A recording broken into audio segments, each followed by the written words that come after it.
akan tumbuh melebihi dari batas kulit yang terluka dan dia akan melebar berwarna pink sampai dengan warna kemerahan. Kemudian penanganan selanjutnya adalah dengan melakukan injeksi kortikosteroid intralesi.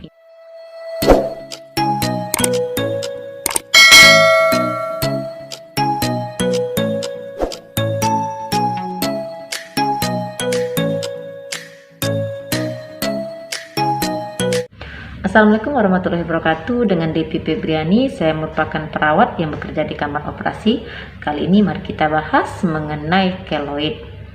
Saat kulit terluka, maka jaringan fibrosa atau disebut juga dengan jaringan parut akan terbentuk di atas luka. Ini fungsinya untuk memperbaiki dan melindungi luka tersebut.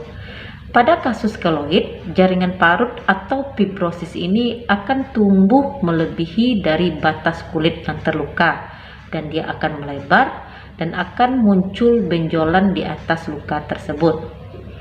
Ada beberapa kasus tapi jarang sekali terjadi. Tumbuhnya keloid ini bisa terjadi pada saat kulit tidak terluka sama sekali. Ini disebut juga dengan keloid spontan. Menurut American Osteopathic College of Dermatology, umumnya 10% orang memiliki bakat terjadinya keloid. Sedangkan pada wanita biasanya muncul pada usia di bawah 30 tahun dan cenderung terjadi pada kulit yang berpigmen gelap. Sehingga pada ras-ras seperti ras Asia, Afrika, dan Hispanik memiliki kecenderungan untuk terjadinya keloid ini. Dan kejadian keloid ini lebih tinggi terjadi pada masa kehamilan dan juga pada masa pubertas dan akan menghilang pada masa menopause. Selain itu, faktor genetik juga berperan atas munculnya keloid ini. Dalam penelitian jurnal dermatologi, didapati beberapa kasus di mana terjadi keloid pada orang yang tidak memiliki luka sama sekali, dan ini terkait dengan faktor genetik. Ini artinya seseorang berpotensi menderita keloid saat terluka jika orang tuanya mengalami keloid juga. Bila kamu termasuk orang yang rentan mengalami keloid saat terluka, maka semua jenis cedera pada kulit akan berpotensi terjadinya keloid, seperti setelah habis pembedahan, kemudian bekas jerawat, cacar air, luka bakar, luka bekas tindik, tato, dan juga bisa terjadi pada saat bekas penyuntikan vaksinasi. Keloid biasanya berkembang dalam jangka kurun waktu 1-3 bulan dan paling lama terjadi 1 tahun setelah terjadinya luka tersebut. Dan keloid ini dapat tumbuh pada semua lokasi tubuh seperti di dada, punggung, lengan atas, kemudian di telinga, dan juga bisa tumbuh di daerah sendi yang akan mengganggu aktivitas dan juga fungsi. Biasanya keloid ini bisa berwarna seperti kulit, juga bisa berwarna pink sampai dengan warna kemerahan.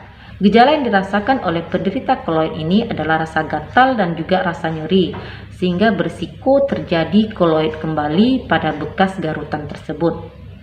Keloid ini terjadi pada saat pembentukan kolagen, di mana kasus keloid ini, pembentukan kolagen ini melebihi 20 kali lebih besar dan lebih tidak terkendali. Sebenarnya penanganan dari keloid ini seperti simalakama, karena kalau faktor genetik yang berperan, maka ini susah sekali untuk dihilangkan. Karena kecenderungan luka tersebut akan menjadi keloid kembali jika faktor risiko atau pencetus keloid ini tidak diatasi. Ada beberapa penanganan yang dilakukan oleh tenaga medis, diantaranya adalah dengan melakukan pembedahan. Pembedahan di sini dilakukan dengan mengangkat semua jaringan keloid ini, kemudian menyatukan jaringan sekitarnya kembali. Kemudian penanganan selanjutnya adalah dengan melakukan penekanan atau pressure garment. Di sini dilakukan penekanan pada daerah keloid menggunakan pressure garment.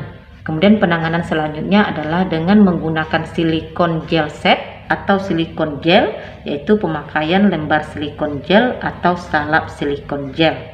Kemudian penanganan selanjutnya adalah dengan melakukan injeksi kortikosteroid intralesi. Ini dilakukan penyuntikan atau injeksi kortikosteroid intralesi pada daerah keloid tersebut. Kemudian bisa dilakukan dengan teknik krioterapi. Di sini dilakukan dengan melakukan pembekuan pada jaringan keloid. Keloid ini bukan merupakan penyakit yang berbahaya dan juga bukan merupakan penyakit yang menular. Walaupun jaringan keloidnya sudah kamu angkat, tapi kamu masih bisa terkena keloid pada saat kamu mengalami luka untuk masa yang akan datang. Demikian sedikit informasi dari saya. Terima kasih sudah menonton video saya kali ini. Jumpa lagi di video saya selanjutnya. Stay healthy. Assalamualaikum.